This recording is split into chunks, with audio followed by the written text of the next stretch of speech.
All right, folks, glad to have all of you here today on Roland Martin Unfiltered. Let's get right into it. We've been paying attention to two major cases involving black men who've been shot and killed by cops. First off, in Chicago. Today, the prosecution, they arrested after calling 24 witnesses in the trial of Jason Van Dyke. He is the officer on trial for murder in the death of Laquan McDonald. They called an expert to the witness today, a use of force expert, who testified that the risk posed by McDonald did not justify the use of deadly force, and that once McDonald fell to the pavement after he was first shot, he was clearly incapacitated.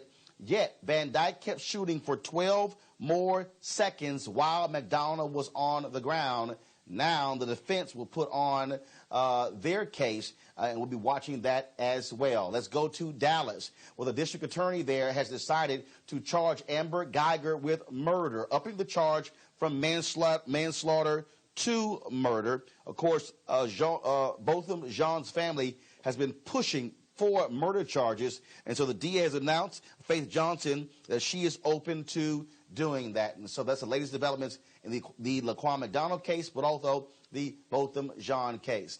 Folks, Donald Trump has pretty much said that he is going to limit 30,000 refugees coming into the United States every single year. It is the lowest number since 1980. That's what's going on with Donald Trump. He, of course, has been attacking folks who are illegal immigrants, folks who are undocumented. He has been going after folks who are from countries where people of color. And so that has been the standard policy of this administration. Same thing when it comes to Dreamers. We still have no deal between Republicans and Democrats. But one of the folks who has been extremely vocal about these issues, he has talked about it for quite some time, is my buddy Jose Antonio Vargas. He has a new book out, and it's called Dear America, Notes of an Undocumented Citizen. He joins us right now from the YouTube headquarters in New York. Jose, always good to see you. Also a Pulitzer Prize winner. And so, first off, I got to ask you, with all of what they have with ICE and how literally they're snatching people as they are heading to hospitals, and what is happening down with the border, did you think it was going to be this bad with the election of Donald Trump? Yes. Yes, and also we have to remember that Donald Trump's policies are only the culmination of what we've been doing since the 90s, right? When Bill Clinton got tough on crime in the mid-90s, he got tough on immigration. That's why, for example, if I ever were to leave this country, I've been here 25 years, as you know, right? If I were to leave, I would have to face a 10-year bar before I could come back, if I could come back. That's because of what Bill Clinton signed into law. Right? I've met so many undocumented people in this country who are married, and even though they're married and can adjust their status, they can't. Because once you cross the border more than twice from Mexico, for example, you're barred for life. So these laws have been in place, and both Democrats and Republicans have been responsible for these nonsensical laws. So Trump just took advantage of all of that, and he is like the manifestation of all bad policies we've ever had on immigration. And one of the things that we're seeing, obviously, right now, is taking place across this country, that we still have so many children who have not been returned to their parents, and we're seeing children who also, frankly, when they are returned, can't even recognize their parents. So actually, this is the thing about writing this book. Though, is the toughest was, I haven't seen my mom since she sent me here when I was 12, so I haven't seen her for 25 years. And it's hard to talk about that because I don't know how to talk about it. She lives where? In the Philippines, where I'm from, right? So I talked to her, of course, on Facebook. I sent her money. I've been supporting her financially, which is what a lot of immigrants do, right? So I didn't really get to think about what sacrifice she made until I was detained in Texas in 2014. Like in the book, I write about what was it like to share a jail cell. That's what it is. It's a jail cell. I was with the boys because it's separated by gender. Mm-hmm. So it was about 15 boys from ages 4 to about 15. And you're watching them being jailed because this country can't have a conversation about immigration, that we're locking kids up. Right. Remember back then, the headlines was illegal immigrant children, right? And all I could think about was like, why did my mom do that? And I was thinking about it in the context of, what did those parents say to their kids before they said, go walk? I'd rather you walk than stay here. Mm-hmm. You know what was interesting? The shoes they were wearing, because when they arrest you, they take your shoelaces and your belt, right? Because they're afraid that you might hang yourself. So the only thing I had in common with those kids were we had no shoelaces. So I kept looking at their shoes, and all the shoes were like mostly Adidas, Reebok, Nikes. It's fascinating that American products can go to those countries, right? And yet we lock their kids up. Mm-hmm. And, when it comes to this issue, you and I have talked about immigration, and I'm always so grateful that you're so always willing to intersect these issues, because as you and I both know, we don't talk about undocumented black immigrants in this country. We're in New York. Undocumented Caribbean, Africans in Queens and Brooklyn. Folks from Bermuda, from the West Indies. And because of systematic racism, higher detention rates, higher deportation rates, right? So what's happening now, though, is because of Trump, we have to figure out how can we bring these issues together. Like, what does that look like? And for me, when I was detained, all I could think about was, how can we marry mass detention and mass incarceration in this country? How can we have that conversation so that black and brown people and Asian people all get together and try to figure out what we can do together? You have a number of chapters in here, and one that jumps out is you call it Second Coming Out. And for folks who don't know, you're gay. Yeah. But you put a lot on the line because you win the Pulitzer Prize, and you come out and say, I'm undocumented. Yeah. There are a lot of people hiding in the shadows. Why did you feel it was so important to say, I must publicly come out and confront these policies? Well, first of all, right, there was no way of fixing it. I've been here since I was 12. I thought by the time I was 30, this was something I could fix. But there was no fixing it. Like, there's no path for someone like me, as connected as I am, as good of a resume I have, there's no path for someone like me to get, quote-unquote, legal. So when I started talking to lawyers, 20 lawyers, all of them said, you cannot publicly say that you have been committing fraud and breaking laws. The moment they kept saying that, you know what I kept thinking about? Actually, this is in the book, Toni Morrison. Mm-hmm. The moment I realized that it was against the law for me to stay here, if it wasn't kind of understanding and reading what James Baldwin, the title actually is an allusion to Notes of a Native Son. I mean, that book woke me up when I was in high school. And this idea that the master narrative of not just America, but the way we talk about immigration in this country, about people thinking that for some people I'm, quote unquote, illegal, I'm a criminal. Well, wait a second. Who created the laws? Why are the laws the way that they are? The title of the book is Citizen, right? Like, you cannot separate who we consider citizens of this country with what we consider legal in this country. And you've been paying a couple of taxes.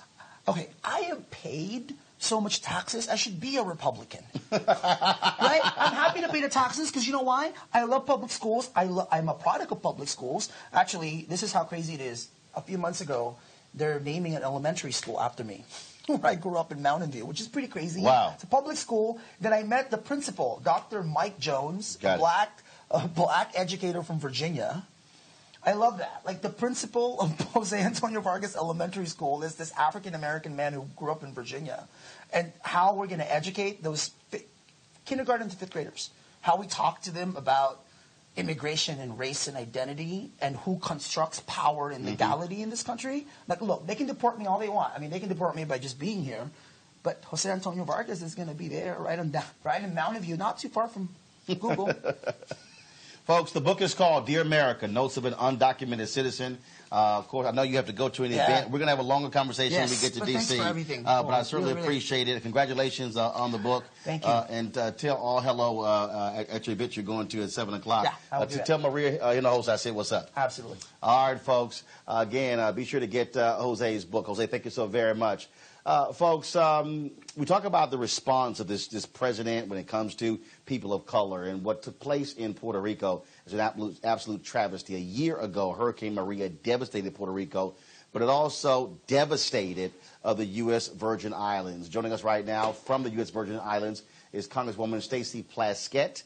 She represents the Virgin Islands in the United States Congress. Congresswoman, how you doing? I'm doing great. Thanks for having me this evening. We did not want to ignore what happened in the Virgin Islands. Of course, we often had you on, had others from there, what took place last year. Give us a sense where does the island stand today? There was so much devastation to the airport, to the tourist industry. Have you completely recovered? If you had to put a percentage on it, exactly how far have you come back? Well, we were struck by two hurricanes, both Irma and Maria, while they were Category 5 hurricanes.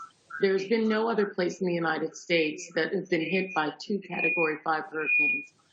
One was September 6th, and then the other, of course, September 20th. But during that time that happened, we lost much of our infrastructure. 17 of our 31 schools had 50% or more damage. 9 of them were absolutely destroyed. Both of our main hospitals had 50% capacity taken out of them. And so what's really happening now in the Virgin Islands is that we're just beginning to do that recovery. Of course, our utility system is back up, but much of our vital infrastructure still leaves a lot to be desired. So Roland, for the last year, our children were in school for only 4 hours a day in public schools because they had to share school facilities. And this year, when our governor tried to bring the schools back up online, that was not possible. So there's a percentage of our students who are not in school as yet, and those who are facing conditions that should not be for American children. We have children who are sitting on milk crates in the first week of school, sitting on the desk, libraries with no books in them because the supplies are not there. Our hospitals are still not 100%. Most of the individuals who are on dialysis or need inpatient have to do so outside of the Virgin Islands. So there's a lot of work to be done. Congress did an amazing job of appropriating the right amount of money to be able, and also recognizing that there had been underfunding for so many years in Puerto Rico and the Virgin Islands, which necessitated them giving us additional funding to harden our systems and to create resilience. But now what we're facing, Roland, and I'm glad here to show you, is that this administration is slow walking the money. They're putting stipulations on there that Congress did not intend. And so we're having a much slower recovery than we should be. Folks in the control room, please let me know. Talk to Anthony. Can you actually hear me? Have we lost audio here? But also, I know I can't hear her. Okay, so guys, please let me know how we can get the Congresswoman back. I have absolutely no audio from our control room or from the Congresswoman. Okay, Congresswoman, can you hear me now? Yes. Okay, there we go. I think so. We got you back here. And so one of the things that I really want to focus on, Obviously, so much of your economy is tourism. What more do you need from the federal government? Are you still in need from private industry as well? Give me a sense of that. Well, unfortunately, we do rely mostly on tourism. We had an oil refinery that closed in 2012 that drove our unemployment up to 18%. We're about to bring that back online. And of course, we rely on other things. Congress has decimated other areas of our economy, financial services and others through the tax codes that they just passed this past year. But what we need from Congress is pushing Congress to get the administration to release funding so that we can begin the rebuilding. A lot of our hotels are waiting for some discussions with the federal government to get tax incentive, tax credits to be able to do the rebuilding. We've lost more than half of our hotel stock, and that's really hurtful to us, as well as the erosion to our beach, trying to get releases for Army Corps to facilitate beach cleanups and re-putting more sand back down in many of the areas to make this a pristine area again. But Roland, the real concern of everyday Virgin Islanders is for our hospital and our schools to get back up so that we can bring our elders and those who are sick back on island, have substantial health care so the Virgin Islanders feel safe, and that our children can be in facilities which are conducive to learning, so that our teachers can have desks, can have chairs, that there are books again in our libraries for our children to learn. Any particular thing that you want from Black America? What kind of outreach have you seen from organizations? What can the average citizen do to assist the Virgin Islands to get back on its feet? Well, in having you be an advocate for us, there have been so many from the Black Caucus as well as the Democratic Caucus who have been retweeting this year, because so many in the media focus on whatever Trump puts out in his latest tweet, being totally disrespectful to the people of Puerto Rico by talking about not counting the death toll that has been substantiated by independent verification. But what we want Black Americans to do is to tell them not to forget about the Virgin Islands, that our decimation from hurricanes was much more substantial than Puerto Rico in terms of the strength of the hurricanes and what it did to our basic infrastructure, and saying not to forget. Roland, remember that this president has disrespected us completely. He has never visited the Virgin Islands after our hurricanes. He's gone everywhere. He invited our governor to come and visit him on an aircraft carrier outside of Puerto Rico, but didn't think we were important enough to come and visit our shores. We have veterans here, people who have made the ultimate sacrifice. We've been a part of this country in 2017, 100 years. We're Americans, and we don't want to be treated as second-class citizens. And we're asking people of color, people of conscience, to support us and to say, don't forget the Virgin Islands. We're Americans, too. All right, Congresswoman Stacey Plaskett, we certainly appreciate it. Thank you so very much, and certainly give our thoughts and prayers to everyone down there in the Virgin Islands, and we hope to see you soon. Thank you so much. Take care. All right, folks. It's going to be a huge battle on Monday on Capitol Hill, where you're going to have conflicting testimony. A woman who accuses Supreme Court nominee Judge Brett Kavanaugh of attempting to rape her. He absolutely denies it. It has been a wild week in Washington, D.C., where she initially said that she wanted to testify. Then she said that there should be an FBI investigation. Well, over the last 24 hours, we've had lots of things actually happening back and forth. And so, as a result, we expect her to now testify on Monday. But other witnesses will not be allowed to testify. Chuck Grassley, of course, he is the chair of the Senate Judiciary Committee. He is holding firm, and he also is making it clear he will not allow for there to be an FBI investigation. Joining us right now here in New York is Tamika Mallory. She's the co-president of the Women's March. Tamika, glad to have you here. It's been very interesting watching all of this. Where you have Senator Orrin Hatch sounding very similar to the things that he said about Anita Hill when in that confirmation hearing in 1991. You have a Republican congressman out of Florida who made a joke by saying that Ruth Bader Ginsburg, a Supreme Court justice, said that Abraham Lincoln groped her. You have Republicans who are mocking her, who are mocking her. Absolutely. Absolutely. And so that's what. I mean, what do you say about what is going on here? I mean, it's obviously very clear that from 1991, when we had the Anita Hill situation, until now, not much has changed. Even in the Me Too era, it is very clear that the federal government, and particularly the Senate, has not taken any real steps, and the Judiciary Committee has not taken any real steps to deal with sexual harassment and sexual assault in a real way. I mean, that is very clear. It's the same scenario playing out again. And we actually have the opportunity this time, knowing all that we know, and having the Me Too era be so strong, to rewrite history and to right the wrongs that we were unable to take care of at the time when Anita Hill came forward with her story. And one of the things that is interesting to me is that when you see this back and forth, when you see her say there needs to be an investigation. I mean, look, at the end of the day, Democrats don't want to see him confirmed. Right. Because they're still angry about what took place with Merrick Garland. But what's also interesting is that on the Republican side, they absolutely want this to be done quickly. They want him on the court before the court convenes on October 4th. They want this to happen before the midterm elections.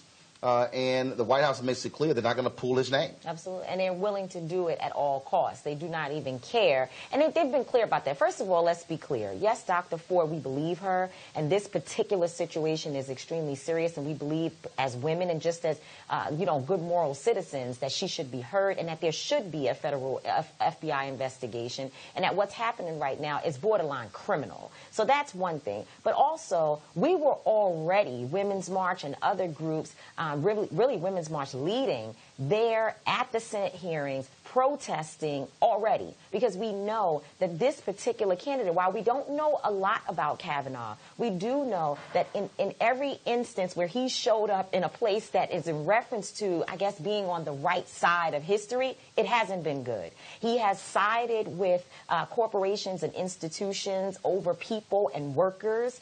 We have seen him in a number of situations that we do not believe that he is someone that should have a lifetime appointment to the Supreme Court. And the mere fact that Donald Trump, someone who really should be in jail, really, let's be serious here. This man is under investigation. He's unindicted, but we all know that he is really pretty much guilty of treason in this country, that he is the person who put forth Brett Kavanaugh. That in itself is very dangerous. So people were already protesting having this man to receive this type of appointment. And now we have a woman to come forward and pretty much make it very clear that he is not someone who at least should be pushed through. I mean, we should have a real investigation here. Why not? What is there to hide? But it's very clear that, Grassley and all of these people who just decided they're going to make it happen anyway. Professor Christine Blasey Ford is her name. There were a number of women who have been flooding the halls of Congress over the last couple of days.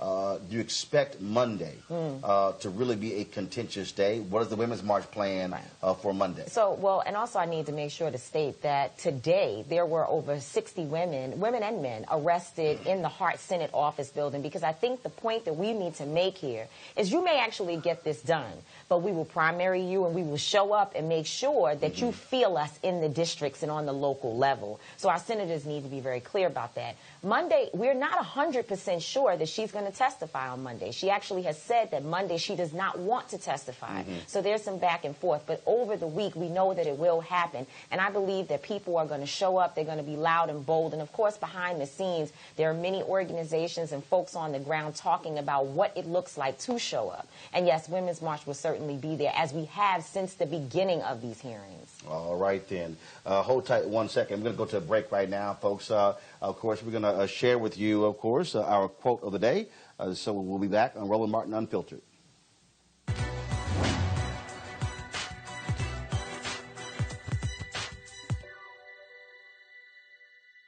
Blackness is no longer a color. It is an attitude.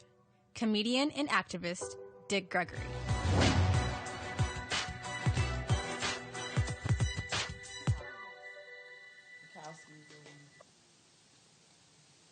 All right, folks, welcome back. We'll continue our conversation with Tamika Mallory. Tamika, lots of pressure being put on two Republican United States senators, Susan Collins of Maine, Lisa Murkowski of Alaska.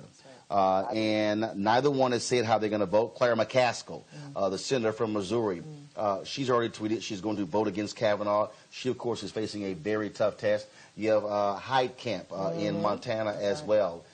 Doug Jones in Alabama. There was a lot of talk Saturday night at the Congressional Black Caucus Foundation dinner as to how he was going to vote, and a lot of black folks said they are concerned as to that he may decide to vote for Kavanaugh on full well to appease conservatives in his state. I think that would be very foolish of him. I think that he ought to know who put him in that position, and if he does that, he will definitely pay the consequences and repercussions of that. I mean, I think the reality, Roland, is that we have to be very serious at this point. We as voters, we as American citizens, we have to understand that the Republicans, they actually have the power at this point, and they could, in fact, get it done. But just because they have the power to get it done doesn't mean that we don't have the power to show up and make sure that they feel what decision they made against the American people's wishes. And what type of things are you doing? Is Women's March doing? Are you calling? Are you faxing? Are you emailing? You know, what are you doing? So we've asked people, of course, to call their senators, and particularly to focus on those that you named. We've been very specific about calling Maine and Alaska, staying on those particular senators. And I think also, I mean, we've been doing the protests, and we know, folks, not everyone has to get arrested. People have just been showing up. But we've also been focused very seriously, as you and I talk about all the time, on the midterm elections. We cannot just sit back and only focus on this one issue. We may not win here, although we do believe that there is a chance that Kavanaugh may have to withdraw, that this hearing, this testimony may be so strong that the outrage around the country may put the pressure on him to have to withdraw. And we hope that the senators do the right thing. We've seen many of our folks who are there, in terms of Senator Kamala Harris and Senator Cory Booker, doing a good job of trying to hold the line, but it may not work. But we do have other forms of recourse, and I think we have to be focused on making sure that we don't just lay down on this, that we continue to work throughout November, and we've got a long stretch thereafter.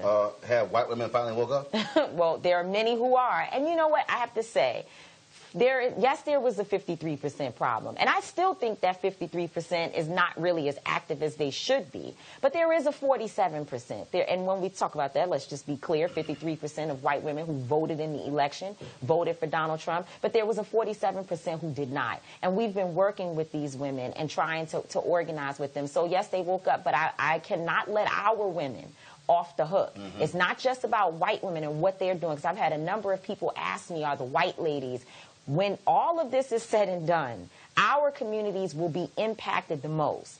Black folks and Latino folks and just people of color are the ones who will suffer the consequences of whatever happens, from the Supreme Court level all the way down to the local level. And therefore, we have a responsibility to show up as well. All right. Speaking of mobilizing, organizing, the folks with Black Votes Matter, they have been doing that. Cliff Albright, also Latasha Brown, they're the co-founders of that. And so they've been traveling all across the South with the bus Black Votes Matter, and they put this video together. We wanted to share it with you. Take a look.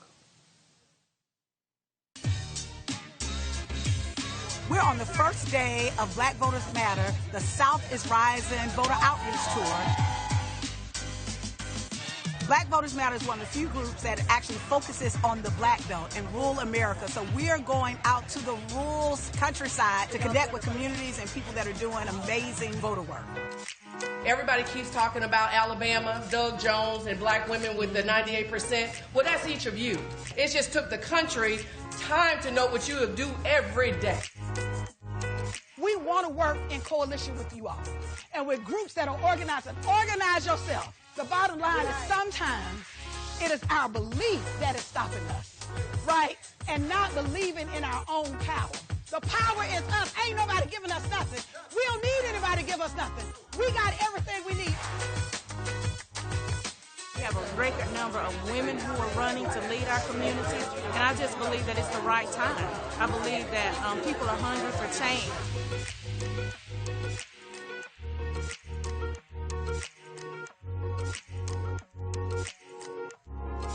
Me and Courtney agreed to take 5 friends to go and vote because black voters matter. We care, and we came more than voting. We just want to remind you that we love you. You are not alone. We are standing in solidarity with you.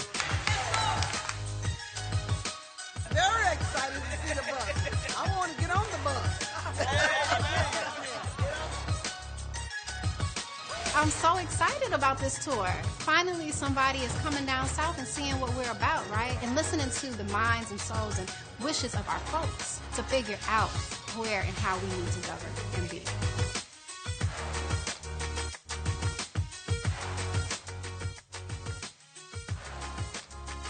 Our voice matters and we count, and we're going to make it known that the black vote made the difference.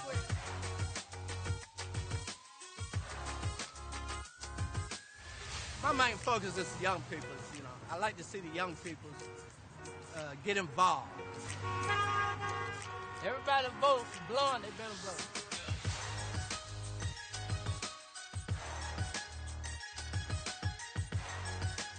We have a team over at the college that's doing a knock and drag. They're going to dorms, they're sweeping the dorms, they're putting them on vans, and they're actually bringing them over here to vote. North Florida, sometimes we say South Georgia, South Alabama, but North Florida got it going on, and we just want to support and help amplify the messages. We think that the way that you end voter suppression is that we've got to support the people on the front lines that are doing the work to stop it. But it really is about the future of this nation and the future of how we're going to go forward around making sure that every single person has access to the ballot.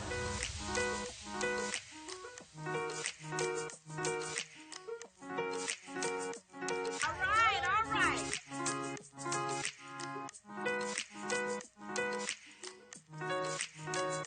Oh, I am excited. I'm ready. I am fired up. I am fired up.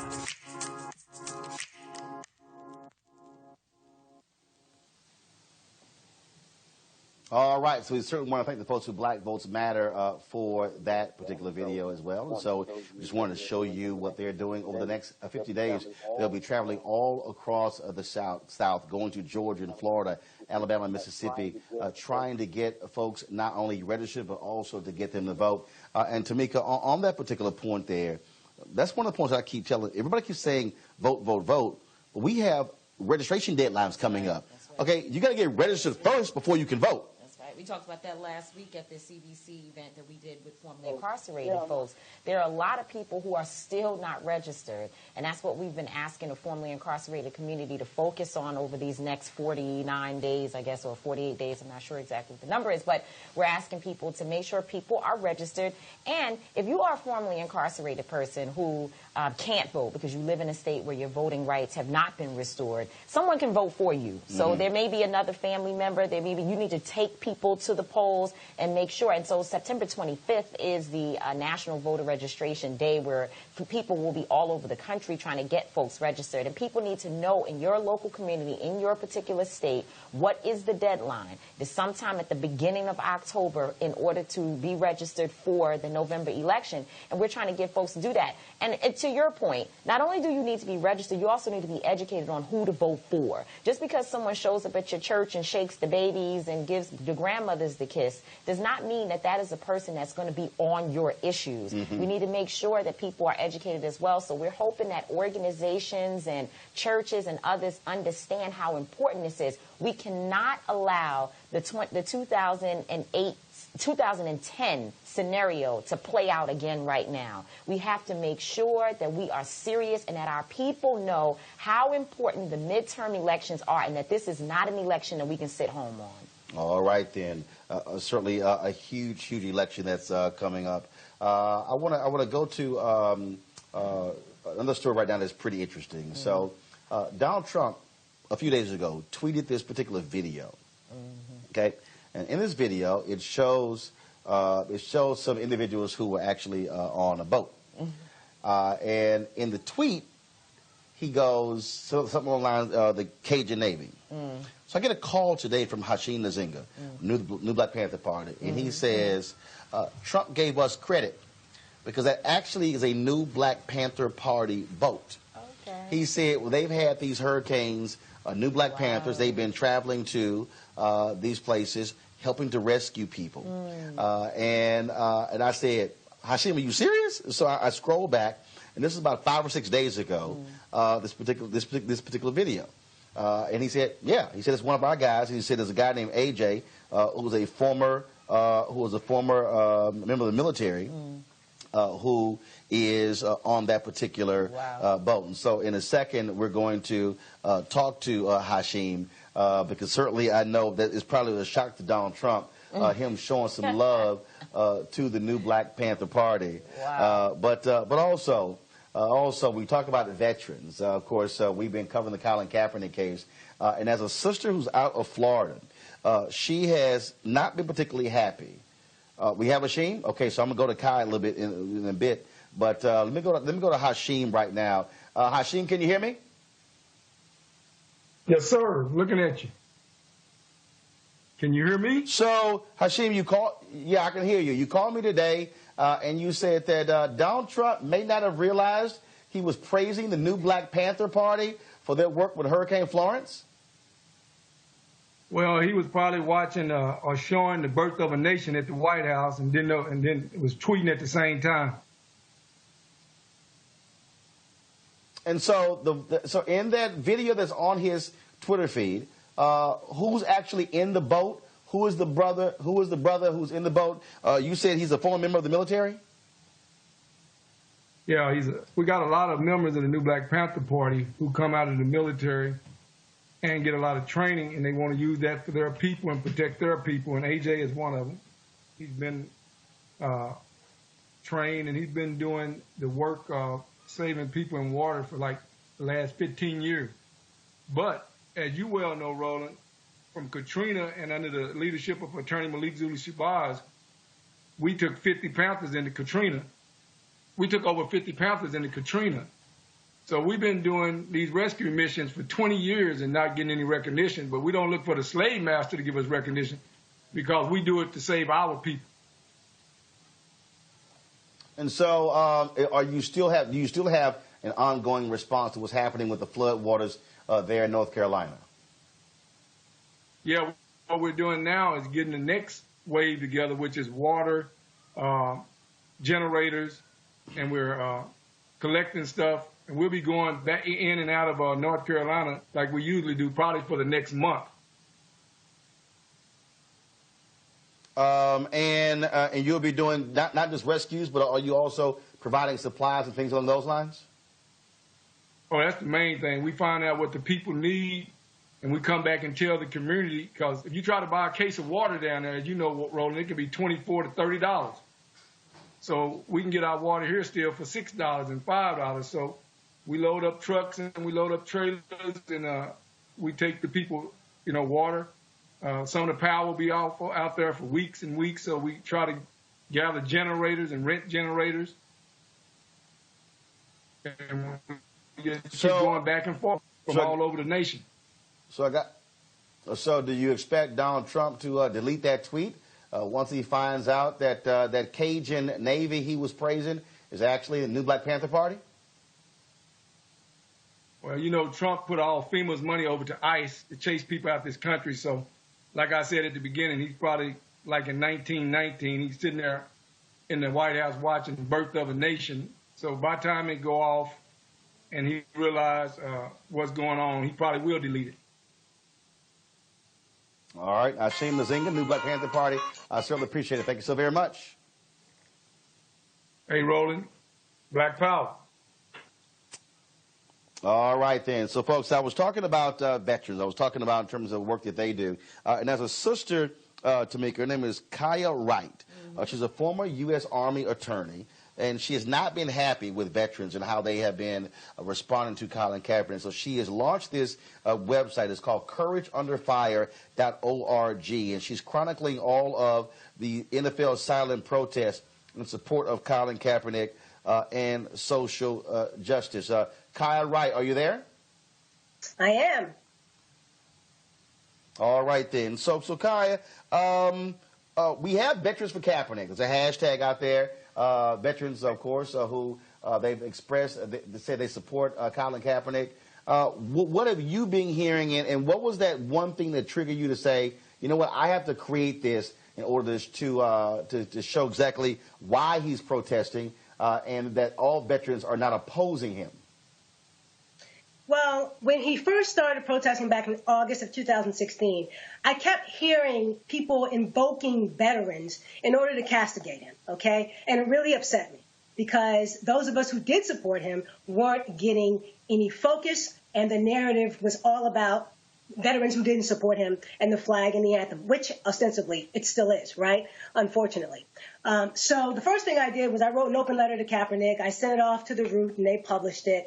And so then I continued to just follow what was going on with the protest. And I saw young people. I saw college students, high school students.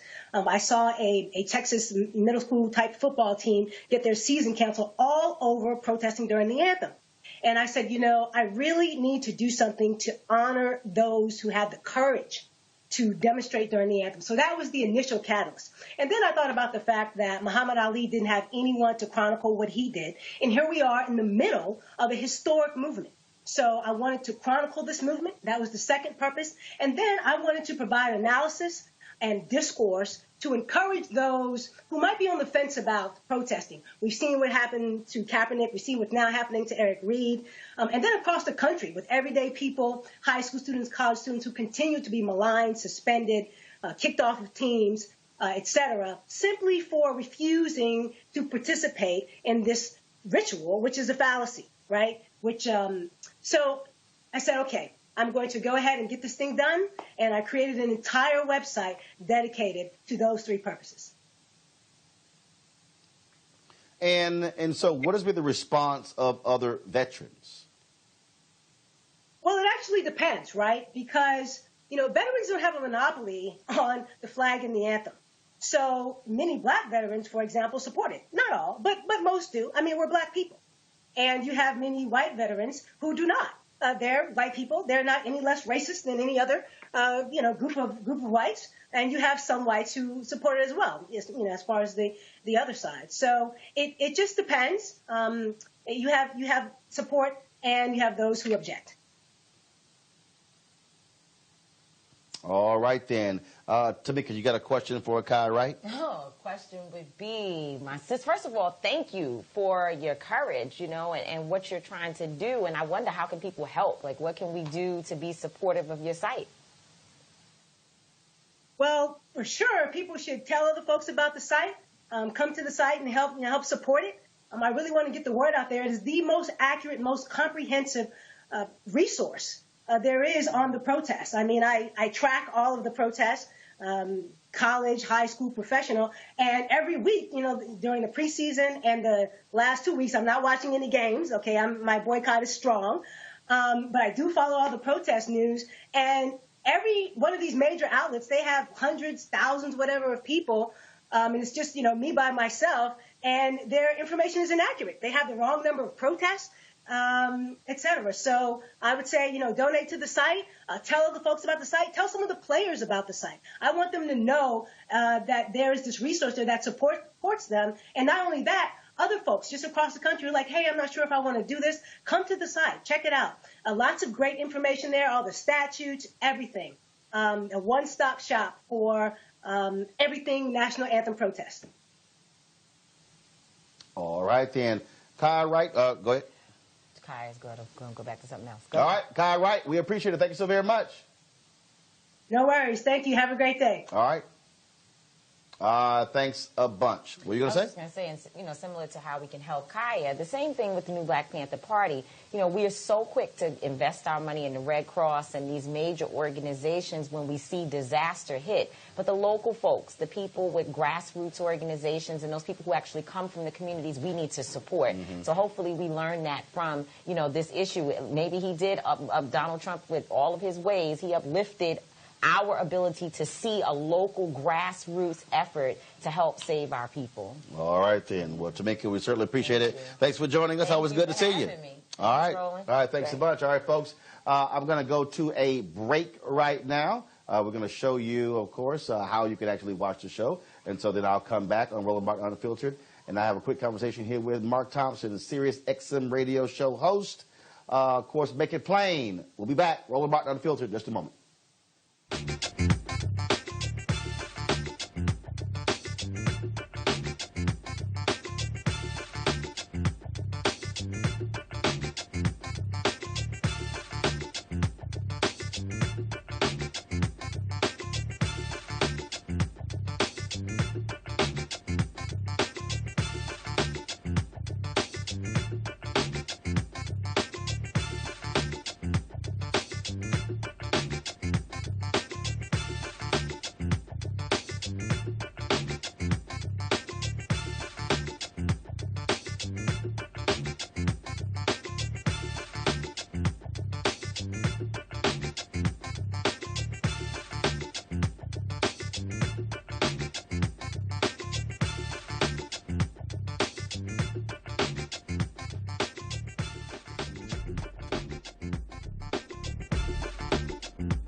All right, folks, welcome back to Roland Martin Unfiltered. So first of all, let me say this here. We apparently have had some serious technical difficulties with being able to live stream on our Facebook page. I don't know why. And I think also we have some issues in our YouTube channel. And so Periscope has been going just fine. And so we appreciate the folks who have been watching. We're going to try to figure out what in the world is happening. We were broadcasting from this facility a few weeks ago, a month ago, I interviewed Spike Lee, and we had no issues whatsoever. And so we'll try to figure out exactly what's wrong. And, of course, you can always see the show on video on demand as soon as the show is over. And, of course, we'll be restreaming the show at 10 p.m., 2 a.m., 6 a.m., and 10 a.m. as well, and we just showed that. Joining me right now, though, is Mark Thompson. He, of course, is the host, the morning host of Make It Plain on Sirius XM Radio. Glad to have him here. Hey, brother. Thanks so much. Thank you for having me. One of the things I was talking to Tamika about was the midterm elections. Sure. And there's a lot of focus, energy, and attention on black women. Sure. Where in the hell are organized black men? That's a good question. You stumped me there. I mean, because it's interesting is that in 2012, there was a 9-point gap between black men and black women. So in terms of the numbers who voted for President Obama. Right. In 2016, exact same thing. Yeah. 94% of black women supported Hillary Clinton. 85% of black men supported Hillary Clinton. It's the exact same 9-point gap. Yeah. And one of the things that look, I was trying to get, frankly, both candidates surrogates on the air, and I told Hillary Clinton's campaign, where are y'all black men? I said, you've got John Legend, you got Pharrell, you've got Magic Johnson, right. you got Alvin Brown, former mayor of Jacksonville. Why in the hell y'all aren't putting them out there? I'm like, something's going on here. And when you look at the support of Donald Trump, black women hate the Republican Party. His black support is coming from black men. Yeah. Well, I think it's a couple of things. I think black men may be somewhat more cynical still about politics. I mean, let's face it, a lot of times we talk to brothers, and they say, what's the point in voting? Mark and Roland, it ain't going to change nothing. Nothing's going to change. And also, quite frankly, I think we need to acknowledge, sometimes even black men assimilate in the larger society. I debated some brothers who said, couldn't a woman be president? You can't have a woman in the White House. So Donald Trump has that swagger, that confrontational, aggressive nature, a lot of testosterone going, at least that's what he portrays himself to have. I don't think he really has it. And I'm sure some people go for that. But, look, I was with Gwen Moore at the Congressional Black Caucus the other day, and she said, the last day of the caucus, she said one of the most profound things, Roland. She said, you all, the people who aren't voting are not in the abstract. They're people you and I know. Right. They sit at our dinner table and eat our food. Some of them sleep next to us in the bed. She told a story about a pair of twins she knew. One twin voted and the other one didn't. She said, how does that happen? How does a twin vote and the other one doesn't bother to go vote? Right. So really, as usual, oftentimes black women have to carry a lot of weight. Sisters, you got to say to us brothers, look, you got to go vote. You got to get out. Matter of fact, some of y'all might need to say to some of these brothers, if we're going to continue in whatever arrangement we continue in, I want to see a voter registration card. Basically what Mark is saying, no vote, no sex. No vote, no eating.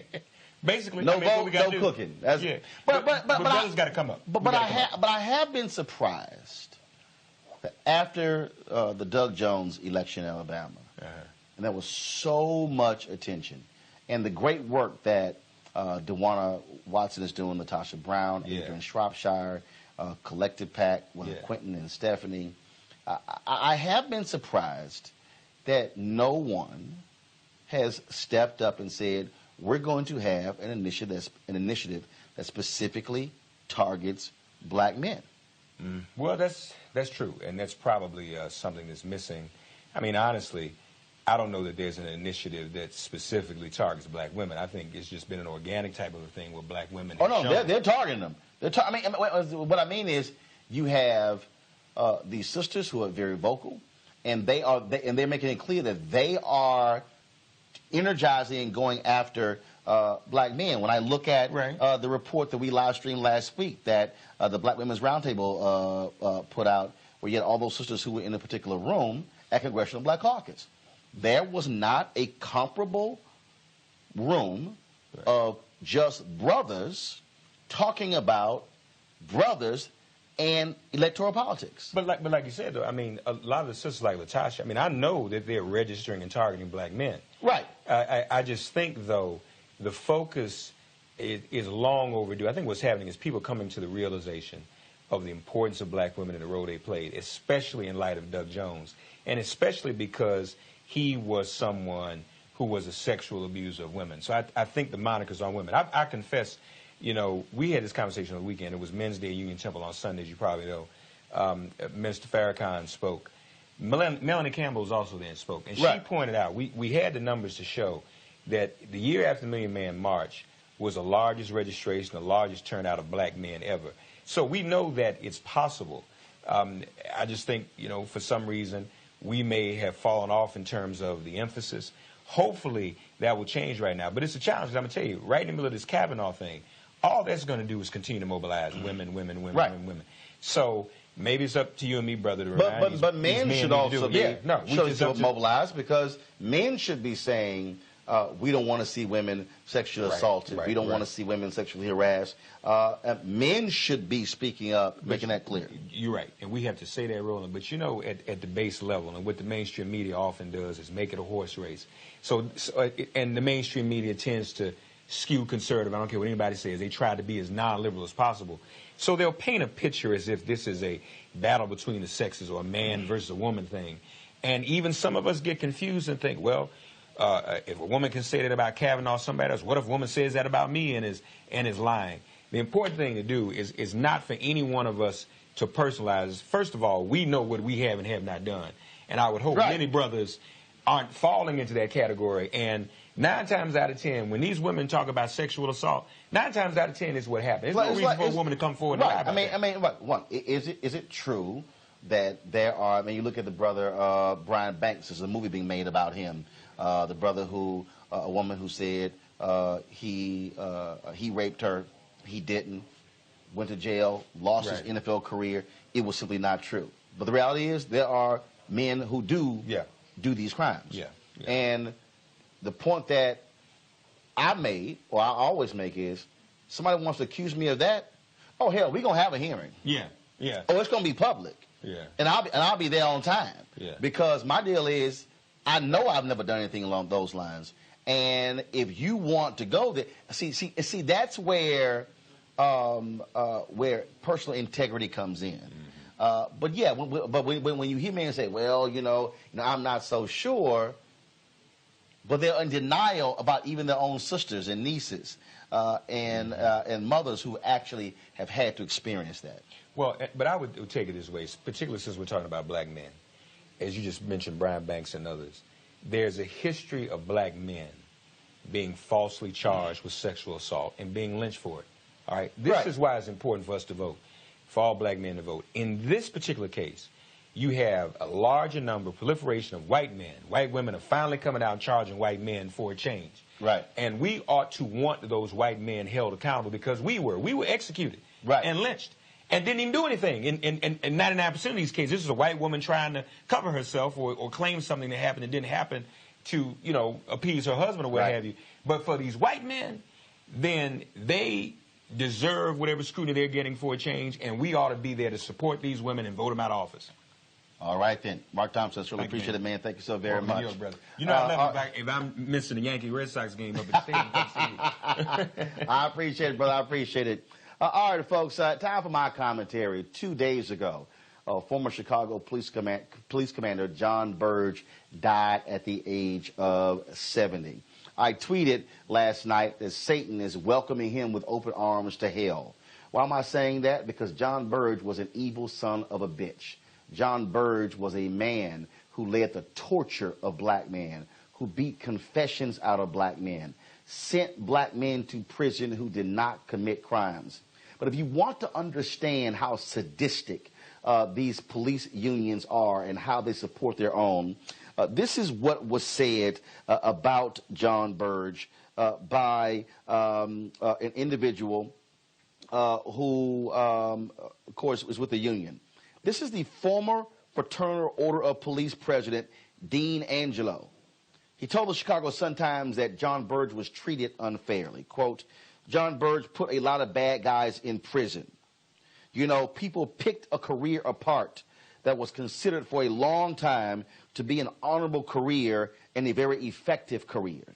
And I don't know that John Burge got a fair shake based on the years and years and years of service that he gave the city. But we'll have to wait and see how eventually that plays out in history, I guess. No, actually, we don't have to wait how it's going to play out in the history of Mr. Angelo, because the reality is John Burge was a thug who had a badge and a gun, a thug who ran a unit that beat prisoners with phone books, that attached cables to their testicles and shocked them, the same thing that he learned to do to torture people when he was in Vietnam. That is not an honorable man. To say that his career was picked over, the reality is this man sent black men to prison who did not commit crimes. The city of Chicago has had to spend millions of dollars on reparations, paying those men because of how they were tortured by John Burge. John Burge finally went to prison when he lied in a civil suit. Of course, was sentenced to 4.5 years in prison. He got out early and was placed on home confinement. But see, here's the issue. All those years when Chicago was being sued, the taxpayers were paying those lawyers. They were paying his pension. John Burge is a despicable man. John Burge is the kind of cop, he is the reason why people don't trust police in Chicago, because of how he behaved. And shame on this former head of the Fraternal Order of Police for speaking up for this man. I said it once and I say it again. John Burge went straight to hell because he was an evil man. He was an evil man, and Satan has one of his own now with him. Folks, don't forget, you can always watch Roland Martin Unfiltered every single day, 6 p.m. Eastern. We will live stream the show again at 10 p.m., 2 a.m., 6 a.m., and 10 a.m. We also want you also to support the show as well. Go to RolandMartinUnfiltered.com to join our Bring the Funk fan club. It is crucially important for us to support our own, to fund our own, because when it comes to our stories, there's no guarantee somebody else will tell our story. And I've always said we also must fund our freedom. And so, again, we had some technical issues again on Facebook and YouTube. We're going to sort those things out. We'll have it all taken care of. You can watch the restream of this show a little bit later. For all the folks here in New York at YouTube's headquarters, thank you so very much for watching. I'll see you guys tomorrow, where we will be streaming live the unveiling of the statue of Alice Dunnigan, the first black woman to serve as a White House reporter. I don't know who else is going to be there, but Roland Martin Unfiltered will be there, live streaming the unveiling and also the program on her after. So the unveiling is tomorrow at 12:30 p.m. Eastern, and the program is going to be taking place at 1 p.m., and we'll have our cameras there, and we'll have some of that for tomorrow's show as well. Y'all take care. Have a great day. Holla!